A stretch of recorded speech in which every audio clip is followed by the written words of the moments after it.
পার্লারে তো তোমরা সবাই যাও, আর পুজোর সময় একটু আমরা সবাই পার্লারে যেতে পছন্দ করি। বনি কিন্তু পার্লারে যায়নি, বনি বাড়িতেই আমার কাছে ম্যাসাজ খাচ্ছে।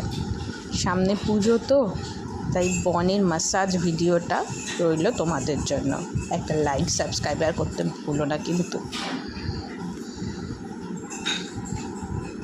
কি মজা দেখো, আরাম করে চোখ বন্ধ করে আরাম খাচ্ছে।